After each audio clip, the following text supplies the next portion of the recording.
hekayəsinin ardınca yolumuz Neftçalanın Qırmızı kəndinə oldu.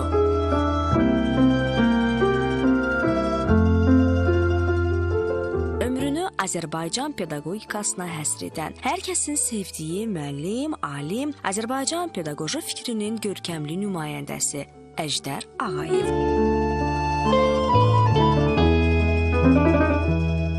O, pedaqoji problemlərin tədqiqi, tədrisi, təbliği ilə yanaşı, ədəbi yaradıcılıqla da məşğuldur. Nəyə lazım bu dünyanı dolanım? Sevgili cananım öz elimdədir. Özgəsiylə nə alışım, nə yanım. Ömrümə həyanım öz elimdədir. Doğma yurtda gözəl çoxdur 100 ilə. Özgə yurtda tapanmaram 100 ilə. Nə işim var 50'si ilə, 100 ilə. O bircə heyranım öz elimdədir. Aşığı, sərraf gözlü əjdərəm, nakamili, naqabili neylərəm, söz düşəndə mən hamıya söylərəm, ən kamil insanım öz elimdədir.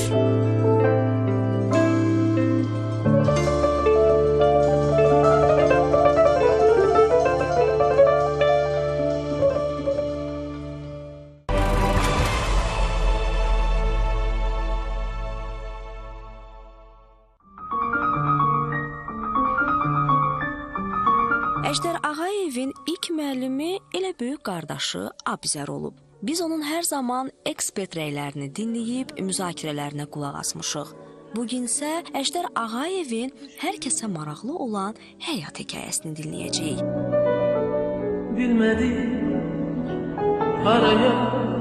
Qırmızı kənddə orta məktəbə başlayan Əjdər müəllim daha sonra təhsilini Salyan şəhər 2 saylı orta məktəbdə davam etdirib. Hayana gedər bir axşam taksidən düşür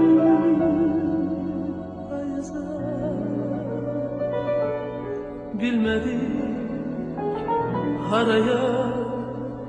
Alimin ən böyük xatirələri də burada oxuduğu illəri əhatə edir. Xoş gəlmişsiniz məktəbinizə növbəti dəfə. Neçə ildən sonra gəlirsiniz sinif otağınıza? Sinif otağımıza mən təxminən 15 il bundan qabaq bir dəfə də gəlmişəm. Elə onda sadəcə gəldim, müəllimlərlə görüşüm, otağa baxım. Onu baxdıq, sonra burada digər sinif otaqlarına da, kitabxanaya baxdıq, tanış olduq. Belə. Amma bugünkü gəliş... Hər dəfə bu sinifə məsələn, siz məktəb bitirəndən sonra universitetdə oxudunuz, təhsil aldınız, daha qabaqlı işlər gördünüz. Amma hər halda mən elə gəlir dünyanın mərkəzi sizin üçün bu məktəbdən başlayıb. Doğrudur, doğrudur. Mən bu məktəbə yuxarı siniflərdə oxumuşam. Dillik təhsilimi öz kəndimizdə almışam və o kənd bu məktəbdən 50 kilometr aralıdır, uzaq bir kənddir və o kənddən bu məktəbə necə gəlmişəmi onu sonra danışaram. Amma əlbəttə ki, burada mən artıq yeniyetməli yaşını keçmişdim, böyük sinifdə idim. Burada deməli 9-cu, 10-cu sinifə xüsusilə yadıma gəlir ki, bizim çox fəal şagird yoldaşlarımız vardı. İnsan sanki o quş yuvasından uçmağa alışanda o yuva ona nə qədər əziz gəlirsə, çünki hər dəfə quşun özü belə qayıdıb o yuvasına gəlir, o yuva qalıbsa, insan da elə bilirəm ki, mənim qanatlarım burada tüklənib. Bu, orta ümum təhsil məktəbinin verdiyi savad, təhsil inkişaf üçün özül rolunu oynayır. Ona görə də bu məktəbə mən özümün inkişafımın özülü kimi baxıram. Məktəb Nizami Gəncəvinin adını daşıyırdı. Və adı belə gedirdi. Salyan şəhər Nizami Gəncəvi adına 2 nömrəli oğlan orta məktəbi. Nəməsi oğlan? O zaman görünür belə bir qayda vardı. Qız məktəbi də vardı. Tam qız orta məktəbi də 3 nömrəli məktəbi idi. Elə Qabaq Qənşərdir o məktəb. Və biz Onun mən mahiyyətinə vara bilmərəm nə üçün idi. Biz oğlan orta məktəbi olaraq bütün oğlanlar idi burada. Qızlar da bəzən ora gələndə alışmamışdıq deyə bizə belə qəribə görünürdü. Qız da oğlanla yanaşı oturarmış. Mən ali məktəbə qəbul olunanda qızla oğlan bir yerdə otururdu. Ali məktəbə qəbul olmuşam. Partanın uzun partalarıdır. Bir tərəfində qız oturub. Mən qıza yaxın olmayayım deyə o qədər ucda oturmuşdum ki, az qalırdım düşəm. Alışmamışdım da. Sonra 53-cü ildən sonra dəyişdi. Biz qutarandan sonra, elə biz buranı bitirəndən sonra artıq birləşdi, qız oğlan məktəbi oldu. Ali məktəbə ilk olaraq ilk dəfə getdiniz geologiya ixtisası üzrə və kəsildiniz. Yox, kəsildim deməli. Yaxşı, kəsdilər. Yox, kəsmədilər. Elə kəsildim. Nədən oldu? Mən bu cavanlıqda romantik olmuşam. Elə 5-ci sinifdən şeirdə yazırdım. Bu teatrda həvəsim vardı. Mənə elə gəlir ki, geolog olmaqdan yaxşı şey yoxdur. Yerin altını öyrənəcəksən, sərvət axtaracaqsan, dağları gəzəcəksən. Və getdim Bakı Dövlət Universitetinin Geologiya, Coğrafiya Fakültəsinin Geologiya şöbəsinə. Orada mən ədəbiyyat, onda çoxlu imtahan verildi. Ədəbiyyatdan 5 aldım, fizikadan 4 aldım, riyaziyyatdan 4 aldım. Kimya müəllimimiz bizə yaxşı öyrətməmişdi. Kimyadan yaxşı bir mövzu düşdü. Gübrələrin əhəmiyyəti. Keyfin istəyən kimi danışdım. Amma kimya müəllim mənə dedi ki, bir reaksiya deyim, yaz götürdüm. H2SO4'ü bilirdim, H2O'nu bilirdim, bunları bilirdim. Bir reaksiyanı yazdım, sən demə reaksiya düz çıxmadı. Dedi, sənin danışdıqların əla, amma kimya budur. Bunu bilmirsən. Get gələni gələrsən. Mən də dedim ki, qurtardıq. Mən də geolog olmayacağım. Mən dağda daşda nə işim var? İnsan ürəyini fəth eləyən geolog olacağım. Ona görə getdim müəllimliyə. İmtahandan kəsilməsinə baxmayaraq, bu onu ruhdan salmır. Alim kəndə qayıdıb, həmyaşıdları ilə birgə teatr dərnəyi yaradır və tamaşalar hazırlamağa başlayır. Mən o zamanlar da şeir yazırdım, amma bugün mənim oturduğum sinifdə əyləşən uşaqlar 7-ci sinif şagirdləri demək istəyirəm onlara elə uşaqlar üçün yazdığım şeirlərdən biri deyə. Deməli, şeirin adı Lalənin quzusudur. Lalənin rəng-rəng gülləri vardı. Onlar bağçaya ətir saçardı. Bir gün Lalənin dəcəl quzusu gülləri görəcək, onları yemək oldu arzusu. Lalə hirsləndi görəcək quzunu, yapışıb bərk-bərk çəkdi yununu. Quzu inciyib elədi, mə, bax bundan sonra gülləri yemə, deyərək Lalə dəcəl quzunu qovladı çölə. Və digər şeirlər də var, əlbəttə. Uşaqlar üçün mənim ayrıca kitabım çap olub, seçilmiş əsərlərimin 6-cı cildi. Və bir də baladadır, baldadır, pişik balasının səhvi, onu deyim pişik balasının səhvi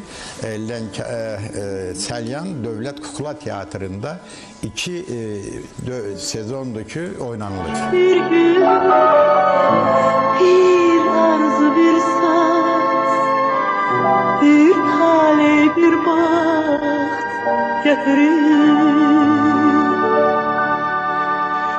Bazen bir bazen gözyaşı getirir bu çiçek yağışı. Əjdər müəllim aslında Qafqaz Üniversitesində... Əjdər müəllimin Qafqaz Universitetində işləməyi seçməsi bizim üçün böyük uğurdur. Mən universitetə ilk gəldiyim illərdə onu tanıyıram. Professor 8 ildir bizimlə çalışır. Əjdər müəllimin yaşının çox olmasına baxmayaraq ruhu, düşüncəsi hələ də gəncdir. Hər zaman yenilik gətirən insandır. Qalmayan, devamlı olaraq yeniliyi sevən, yenilik getirən bir insan.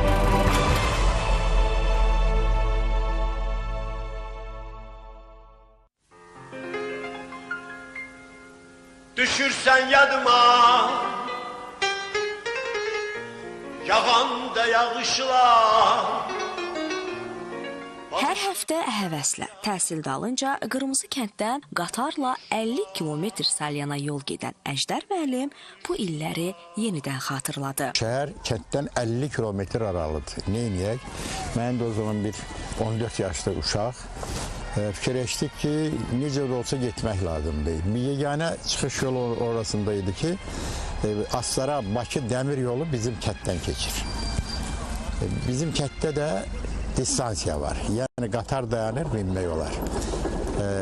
Məktəbə 9-cu sinifə qəbul olandan sonra hər həftə deməli istirahət günü başa çatırdı, axşam zəmbildə çörəyimi, şorumu nə lazımdı götürürdüm və gəlirdim gecə saat 1-də tək tənha evimizlə də stansiyanın arası 2 kilometrdir. Gecə saat 1-də gəlirdim, vaqonu da bəzən qapısını açırdılar, bəzən açmırdılar. Bir təhər zəmbilimizlə qaldırıb, vaqona keçib orada otururdum və qatar gecənin qaranlığında şütüyürdü irəli. Bax bu dəmir yolu, bax bu yolla gedib çıxırdıq Səlyana. O əziyyətin içərisində mənə nə ləzzət eləyirdi? O ləzzət eləyirdi ki, gecə qaranlığında, sakitlikdə qatarın səsi tak-tuk, tak-tuk, tak-tuk ləzzət eləyirdi mənə. Sanki bütün əziyyət yadımdan çıxardı ki, nə yaxşı elə bu səslə mən yol gedirəm. Qaydanda yoldaşda qaydırdı. Bizim kənddən İmran Eminov. Məndən aşağı sinifdə oxuyurdu bir sinif. Bəzən onunla gəlirdim, bəzən başqa yoldaşlarla. İndi piyada gəlirik, yoruluruq. Bir çox halda bura çatırdıq asfaltla və yaxud o araba yolu ilə. Buradan bu dəmir yolu düz bizim kəndə gedir, bəri başına gedir. Evdən uzaqdır, amma bu yolla da gedirdik. Biz gedirik. Sonra deyir, zarafatlaşırdı ki, piyada gedib yoruldum, qoy biraz da maşınla gedim. Minirdik bunun üstünə, başlayırdıq belə getməyə. Sonra o birisi də, o bir yoldaş deyir ki, mən yoruldum, qoy biraz da piyada gedim deyirdi. Hələ belə başımız qarışırdı, bir də görürdük kəndimizə çatmışıq. Yəni bu cür, yəni soruşurlar ki, yorulmurdunuz mu? Belə əyləncə ilə, zarafatla, relsin üstündə gedə-gedə, mən o zaman bir kilometrlə belə gedirdim. Bax, beləcə relsin üstündə gedirdim.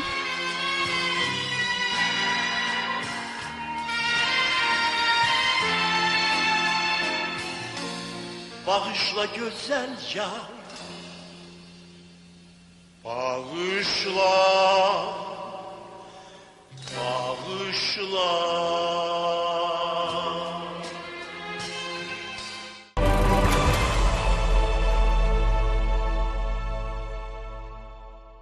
Hiçbir zaman kendisinin pozisyonunu öne çekip de farklı... Heç vaxt vəzifəsindən istifadə edib bizi narahat edəcək fikirlər söyləməz. Öz fikrini lazım olan tərzdə çatdırar. Bir neçə dəfə səhhətində yaşanan problemlərlə bizi narahat etsə də şükürlər olsun ki, artıq yaxşıdır.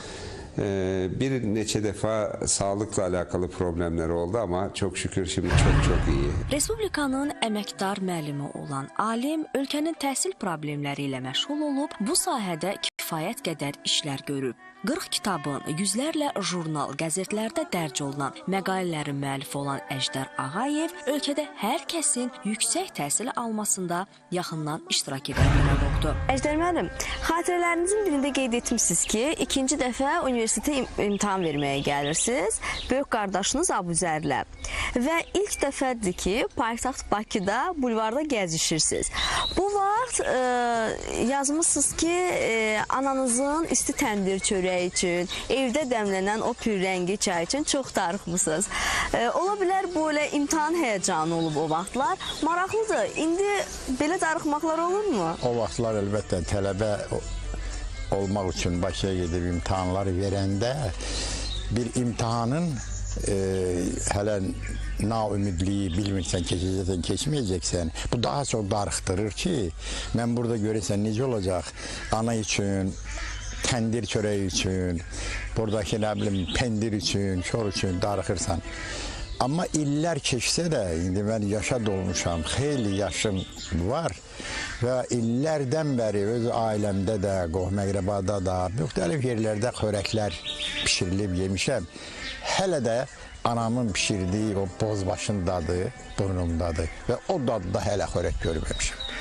Ona görə də əlbəttə darıxmağın yeri deyil, sadəcə o xörək xatırlananda ana yada düşür. Bəlkə də ananın evlada məhəbbətinin hansısa bir hisslərimi, nəyisə o xörəyə hofduğuna görə o qədər dadlı idi. Baxın, o imtahan verməyinizi də yadınıza salırsınızmı? Yadınıza düşürmü o imtahanlar? Bəli, orada maraqlı cəhət o idi ki, mən Bakıya gedəndə Bakıda mənim evim eşiyim yoxudu, heç yataqxana da yoxudu. O mənim haqqımda yazılan romanda da qeyd olunub. Bir gün harda qalım, qalmayım, mənə dedilər ki, dənizçilərin dənizdə onların yataq yerləri var gəminin içində. Bəs orada 1 manat versən, qala bilərsən. Getdim, o 1 manat verdim və o gecə o dənizin içində gəmi yırğalana, yay, qəşəng, gözəl bir hava, o yatmaq mənə ləzzət elədi. Elə bildim ki, uşağım, anam yürüyüdə yırğalayır məni. Əjdər müəllim, Azərbaycanda çox tanınan qabaqcıl pedaqoqlarımızdansınız, əməkdar müəllimsiniz. Maraqlıdır, bu istiqamətdə necə adımladınız? Mən müəllimliyi seçdim.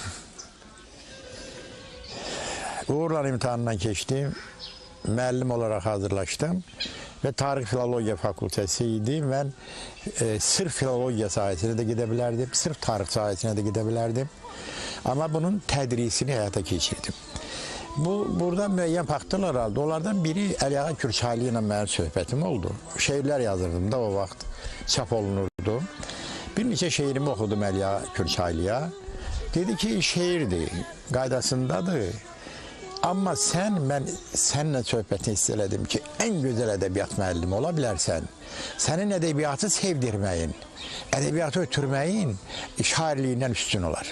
O faydalıdır. Ən maraqlı haldır ki, birinci müəllimlik elimdən uğurlar qazandım. 3 il digər məktəbdə işlədim, aspirantoriyaya girdim, elmi tədqiqat pedagogika institutunda, yenə şəhərdə müəllimliyimi davam elətdirdim. Sonra elmlər namizədi, elmlər doktoru, professor, əməkdar müəllim, işləyək. Təhsil problemləri institutunda çalışır. Təhsil problemləri institutunda, elmi tədqiqat pedagogika institutu, təhsil problemləri institutu adlandı. Orada mən elmi işlər üzrə direktor müavini təyin elədilər, şöbə müdürü təyin elədilər. Oradan Azərbaycan Məktəbi jurnalına baş redaktor göndərdilər. Təhsil Nazirliyinin orqanı Sovet dönəmində çox böyük qüvvəyə malik redaksiya idi. Əjdər müəllim, ağır dövrdə yaşamısınız. Hətta əyninizə geyinəcək paltonuz belə olmayıb. Elə bu vaxt istərdim ki, ilk qonorarınızdan danışaq. Deməli, hekayəm çap olundu. Şeirin qanararı yadımda deyil, sözündüdür. Amma hekayəm Peniye jurnalında çap olundu. Ondan sonra Göyərçin jurnalında dalbadal hekayələrim çap oldu. Əbilfəz Hüseyni şöbə müdürü idi. Çox münasib bir mədəniyyət dolu bir insanıdır.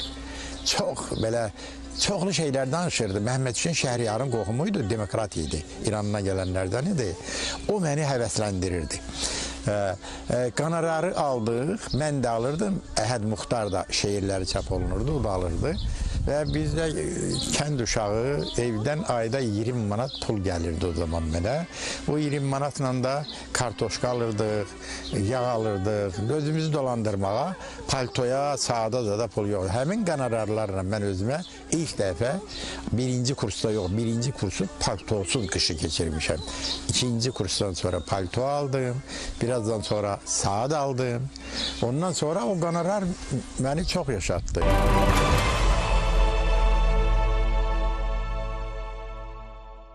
Çocukla çocuk olabiliyor, yetişkinle yetişkin olabiliyor. Əjdər müəllim uşaqla uşaq, böyüklə böyükdür. Bugün universitetimizdə hər kəsə nümunə göstərə biləcəyim alimlərdəndir.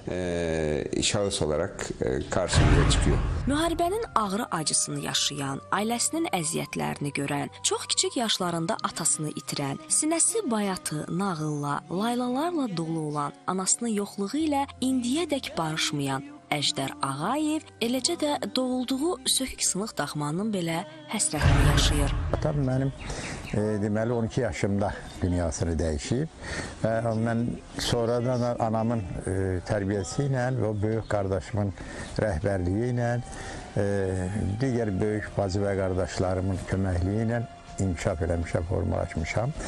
Ailənin son beşiği olmuşam. Anam Allah rəhmət eləsin bütün ölənlərimizi 90'a yaxın yaşadı.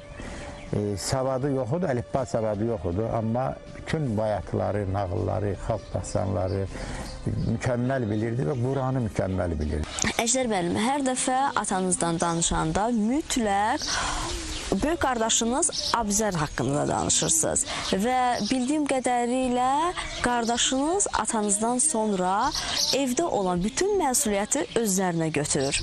Bəli, çox doğrudur. Hətta mənim ilk məqalələrim çıxanda da ben Bakıda artıq aspiranturanı bitirəndən sonra hətta ilk kitabçalarım ya jurnaldakı məqalələrin otiskiləri çıxanda mən onu qardaşıma Abzər müəllimə göndərirdim və yazırdım atam əvəzi qardaşım Abzərə. Çünki mən dünyamı özümü dərk edəndə evdən uçub digər şəhərlərə gedəndə, təhsil arxasınca düşəndə artıq mənim qardaşım mənə rəhbərlik edirdi, istiqaməti o verirdi və həqiqətən də mənə ata əvəzi qardaş olaraq özünün hər maddi və mənəvi köməkliyini göstərdi. Ona görə də mən istər-istəməz əgər atamdan danışıramsa, ata yolunun davamçısını da mütləq xatırlamalıyam. Bütün ailəmizin inkişafında Abzər qardaşımın böyük rolu var.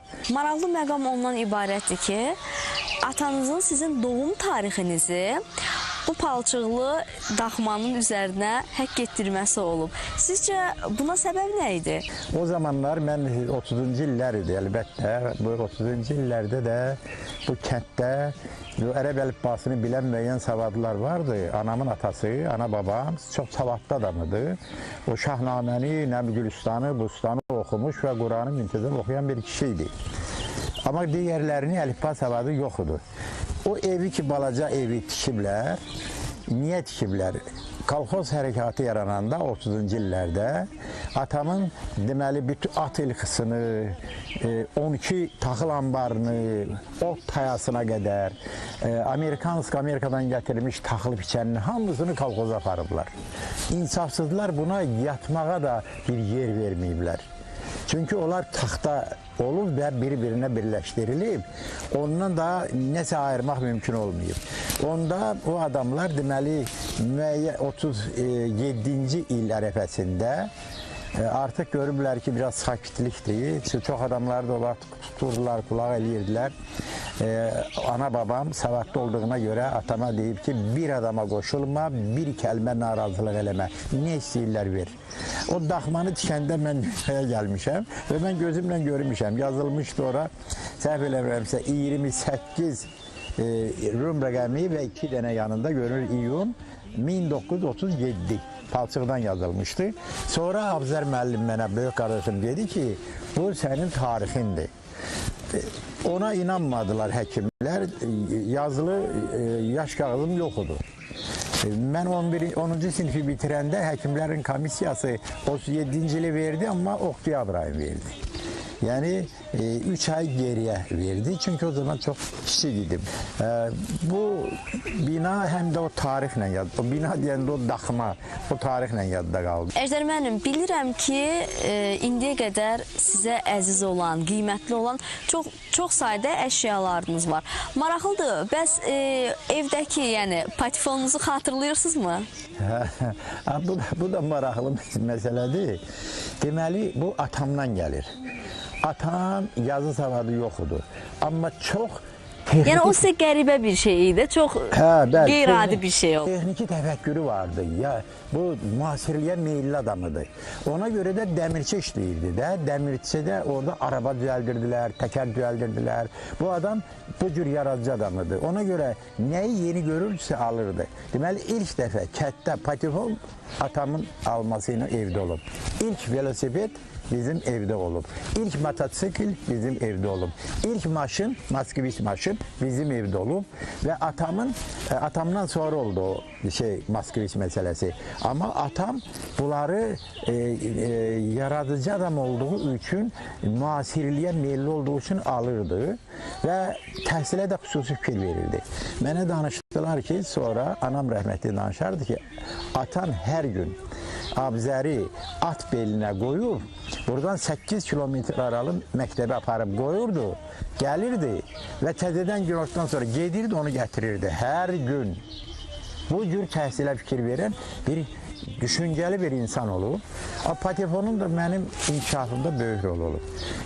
5-6 yaşlı uşaq, sonra 7, 8, 9 yaşa qədər mənim yadıma gəlir. Patefonun purjunu vardı, onu fırlayırdın, purjun dolurdu. Sonra ora val qoyurdun. O purjun, o valı oxudub qutarana qədər çatırdı. Və mən o vaxtı, o vallarda deməli İslam Abdullayevi eşitmişəm. Əhəd vardı, kör əhəd deyərdilər, qarmonçu əhəd. Onun qarmonunu da, onun saz çalmasını da orada eşitmişəm. O dövrün ən görkəmli adamlarının o Polşada yazdırıb satışa bıraxıb. Onları mən o vaxtı uşaqlıqdan eşitmişəm.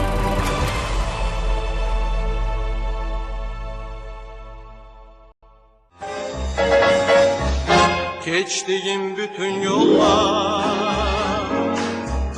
İndiyədək təhsillə əlaqədar bir çox məktəb və universitetlərdə, dövlət qurumlarında çalışan Əjdər Ağayev hazırda Qafqaz Universitetinin sayılıb seçilən müəllimlərindəndir. Hər kəsin yaxından tanıdığı, sayəsində yüksək təhsil alıb onun yolunu davam etdirdiyi 78 yaşlı qocaman alimlə bugün olduğu qədər hər zaman fəxr edəcək. amandı yad baxışlar, gözəlliyin qaşına